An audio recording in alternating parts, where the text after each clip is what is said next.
আসসালামু আলাইকুম ওয়া রাহমাতুল্লাহ। কোনো ব্যক্তি যদি চায় যে তার জীবনের সব গুনাহগুলো আল্লাহ তাআলা ক্ষমা করে দিক, তাহলে সে যেন এই 7টি ইস্তেগফার সম্পর্কিত দোয়া সব সময় বেশি বেশি পরিমাণে পাঠ করে। আল্লাহ রাব্বুল আলামিন তার জীবনের সব গুনাহগুলো ক্ষমা করে দিবেন ইনশাআল্লাহ। প্রিয় দর্শক, প্রতিটি সেকেন্ডে প্রতিটি মুহূর্তে মুহূর্তে আমরা শুধু গুনাহের কাজ করেই চলেছি। এত গুনাহ করা সত্ত্বেও আল্লাহ রাব্বুল আলামিন আমাদের উপর রাগ করে পানি বন্ধ করে দেন নাই, বাতাস বন্ধ করে দেন নাই, সূর্যের আলো দেওয়া বন্ধ করে দেন নাই। আল্লাহ রাব্বুল আলামিন এখনো আমাদেরকে মায়ার নজরে বারবার শুধু রহমতের দরজা দিয়ে ডাকতে থাকে, ও আমার বান্দা বান্দিরা, এত গুনাহের কাজ তুমি করে ফেলেছ, শোনো, এই গুনাহ নিয়ে যদি কবরের জিন্দেগিতে আসো তাহলে তোমাকে কঠিন শাস্তি ভোগ করতে হবে। শোনো হে আমার আদরের বান্দাবান্দিরা, আমি আল্লাহ চাই না যে তোমরা কেউ জাহান্নামে যাও, তাই আমি আল্লাহ তাআলা বারবার এখনো তোমাদেরকে ডাকছি। এখনো সময় আছে ওই গুনাহের কাছ থেকে ফিরে আসো। আমি মহান মালিকের কাছে তওবা করার মতো তওবা করো। তওবা করতে দেরি হবে, আমি আল্লাহ তাআলা তোমাদের সব গুনাহগুলো ক্ষমা করতে দেরি করব না। সুবহানাল্লাহ। শোনো, তোমাদের পূর্ববর্তী জামানায় বহু বড় বড় পাপীকে আমি আল্লাহ তাআলা ক্ষমা করেছি। তারা তো ছিল অন্যান্য নবী রাসূলের উম্মত, আর তোমরা তো আমার আখিরি নবীর, আমার বন্ধুর উম্মত।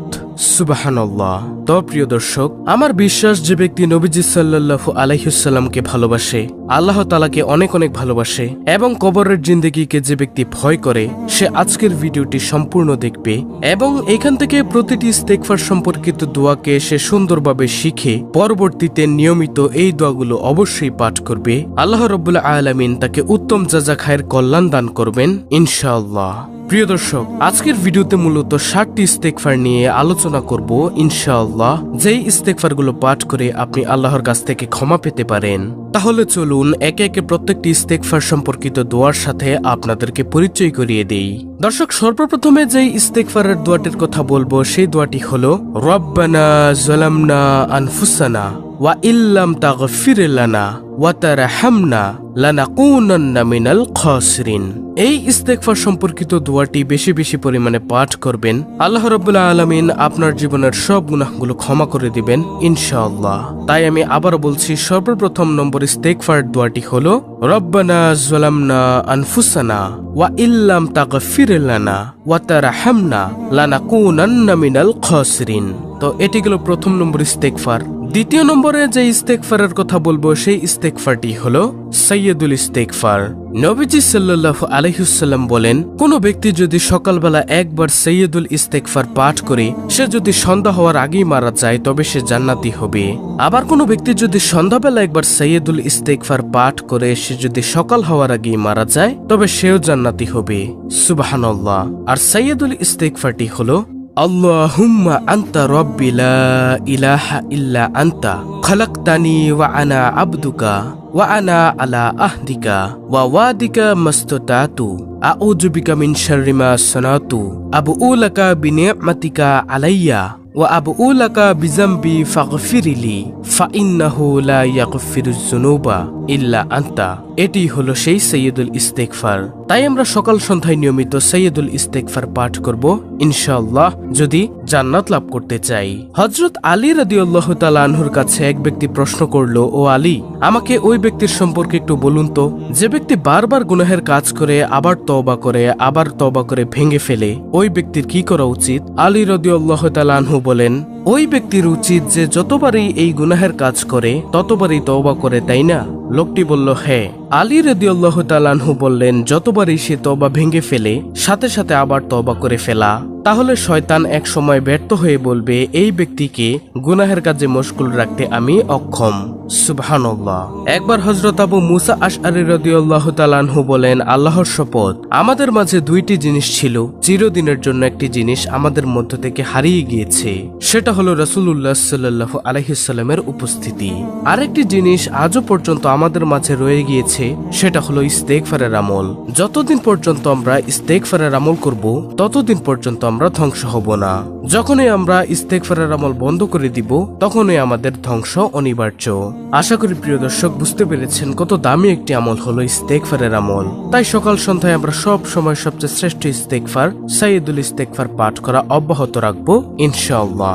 তৃতীয় নম্বরে যে ইস্তেগফারের কথা বলবো সেই ইস্তেগফার সম্পর্কে নবীজি সাল্লাল্লাহু আলাইহি ওয়াসাল্লাম বলেন, তোমরা প্রত্যেক ফরজ নামাজের পর সালাম ফিরিয়ে 3 বার বলিও, আস্তাগফিরুল্লাহ আস্তাগফিরুল্লাহ আস্তাগফিরুল্লাহ।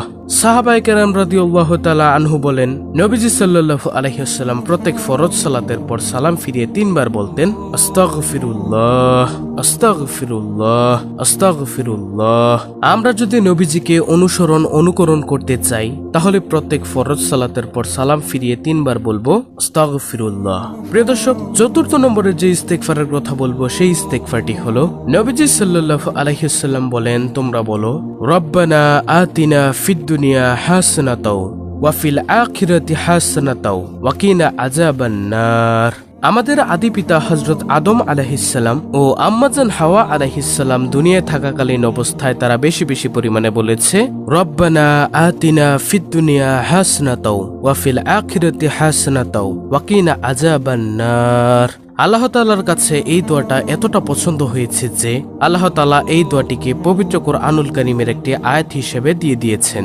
তাই আমরা বেশি বেশি পরিমাণে এই দোয়াটা অবশ্যই পাঠ করব ইনশাআল্লাহ। তারপরে পঞ্চম নম্বরে যে ইস্তেগফারের কথা বলবো সেই ইস্তেগফারটি হলো, আস্তাগফিরুল্লাহ রাব্বি মিন কুল্লি জামবি ওয়া আতুবু ইলাইহি। নবীজি সাল্লাল্লাহু আলাইহি ওয়াসাল্লাম বলেন, যে ব্যক্তি বেশি বেশি পরিমাণে ইস্তেগফারের আমল করে আল্লাহ রাব্বুল আলামিন তার সব রকমের বিপদ আপদ দূর করে দেন। সুবহানাল্লাহ। যত রকমের বালা মুসিবত আছে সবকিছু আল্লাহ তাআলা দূর করে দিবেন, তার গুনাহগুলো ক্ষমা করে দিবেন, তাকে নেককার সুসন্তান দান করবেন, গাছগাছালি ফসলাদি ইত্যাদি দিয়ে আল্লাহ তাআলা প্রাচুর্য দান করবেন। সুবহানাল্লাহ। তাই আমরা বেশি বেশি পরিমাণে পড়ব, আস্তাগফিরুল্লাহ রাব্বি মিন কুল্লি জামবি ওয়া আতুবু ইলাইহি। তারপরে ষষ্ঠ নম্বরে যে ইস্তেগফারের কথা বলবো সেটা হলো, রব্বিগফিরলি ওয়া তুব আলাইয়া ইন্নাকা আনতাত তাওয়াবুর রহিম। প্রিয় দর্শক, আমরা যখন হাঁটি আমাদের পায়ের কাছ থাকে, কিন্তু আমাদের অন্যান্য অঙ্গ প্রত্যঙ্গের কাজ থাকে না বললেই চলে। যদি আমরা জবানটাকে একটু নাড়ায়া আমরা যদি পাঠ করতে পারি, রব্বিগফিরলি ওয়া তুব আলাইয়া ইন্নাকা আনতাত তাওয়াবুর রহিম, এই ইস্তেগফারটি আল্লাহ রাব্বুল আলামিন আমাদের জীবনের সব গুনাহগুলোকে মাফ করে দিলেও দিতে পারেন। যেমনই ভাবে আল্লাহ তাআলা পূর্ববর্তী জামানায় বহু বড় বড় পাপীকে ক্ষমা করে দিয়েছিলেন, আমাদেরকেও আল্লাহ তাআলা ক্ষমা করে দিবেন ইনশাআল্লাহ। তাই আমরা জবানটাকে একটু নাড়া দিয়ে আমরা পাঠ করব, রব্বিগফিরলি ওয়া তুব আলাইয়া ইন্নাকা আনতাত তাওয়াবুর রহিম। সর্বশেষ সপ্তম নম্বরে যে ইস্তেগফারের কথা বলবো সেটি হলো ছোট্ট একটি ইস্তেগফার, আল্লাহুম্মা গফিরলি। প্রিয় দর্শক, এই ইস্তেগফারটিও জবানে জারি রাখবো সব সময় ইনশাআল্লাহ। যেহেতু জিন্দেগিতে আমরা গুনাহের কাজ কম করি নাই, প্রতিটি সেকেন্ডে প্রতিটি মুহূর্তে মুহূর্তে আমরা গুনাহের কাজ করেই চলেছি, সেভাবে আমরা যখনই সময় পাবো তখনই আমাদের মন থেকে অর্থ সহকারে উপলব্ধি করে আমরা এই ইস্তেগফারগুলো পাঠ করব ইনশাআল্লাহ। রব্বুল আলামিন আমাদেরকে আমাদের ভুলগুলো মাফ করে দিবেন, আমাদের গুনাহগুলো মাফ করে দিবেন এই ইস্তেগফারের আমলের মাধ্যমে। তো এই ছিল আমাদের আজকের ভিডিও, অত্যন্ত গুরুত্বপূর্ণ একটি ভিডিও।